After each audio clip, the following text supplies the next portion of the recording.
Welcome back. It's time for another quick bite with Hy-Vee Dietitian Kaiti George. And we are, welcome to my Christmas morning, because this is what I make on Christmas morning. This is your tradition. Yes, this is my tradition, and I don't make French toast at home. Why? Because it takes too long is what I'm always just like, oh, I gotta dip, and it's just too messy and too much. So French toast casserole, this is one of my jams. I love to make this, and you can just kind of make it, you can personalize it and customize it in many different ways. Yeah. So, and again, get some help. People, this is a multiple person option. Get people to help you out. So what we have in our pan right now is about a loaf of French bread. And what you want to do is you actually want it to be a little bit stale. And so oftentimes, like the night before, I'll tear this up into pieces. And so you can just see it looks pretty messy, and that's okay. And then sometimes I'll just leave this out so that it kind of just hardens up and it stales up a little bit. You don't cover it or anything, just leave it? Nope. Okay.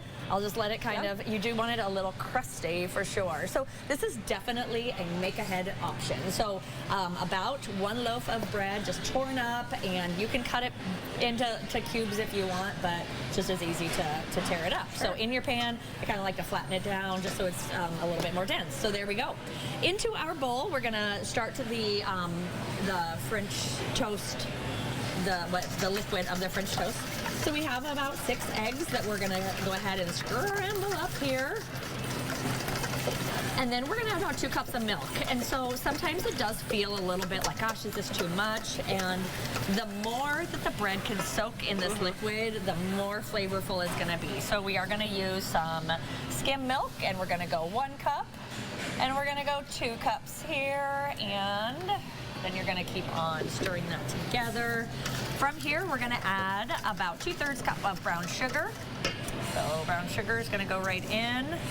We're also gonna add some cinnamon. This is gonna flavor it up. I actually even sprinkled the top with a little bit of cinnamon, and then just a little bit of vanilla too.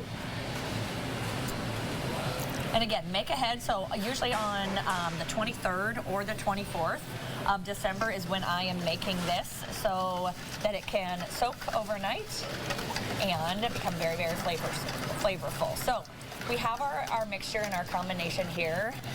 So from here, you're gonna take it and then simply just drizzle this over your French toast casserole.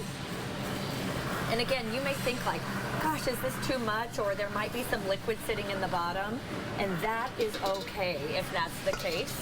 So from here, you have this, and I always like to make sure that I just kind of push it down, really try to make sure that every piece of bread is coated, and so that's where sometimes you'll just have to manipulate it a little bit and just make sure that it is coated. And then sometimes if I feel like, gosh, is that even enough, I'll even add just a little bit more milk. Okay. But from here, a little bit of extra cinnamon on top. You can't go wrong with that. And then cover and let it sit in the refrigerator overnight for sure, because you want the milk and the eggs to really soak up into that bread. Hour in the oven at 350 degrees. I make it on Christmas morning, and then here's where you customize it. Serve it with some fruit, right? With a little bit of syrup on top. If you want, you could do chocolate chips if you so choose. Make it a little festive with a dollop of whipped topping if you want as well. But this is an incredibly fun make-ahead meal for Christmas morning. My kids love it. My family loves it. We look very forward to this every year. I love that you made it a tradition. Yes. And it's so pretty. It is very pretty. All right. We'll have the recipe on our website. Kaiti, thank you. Yes.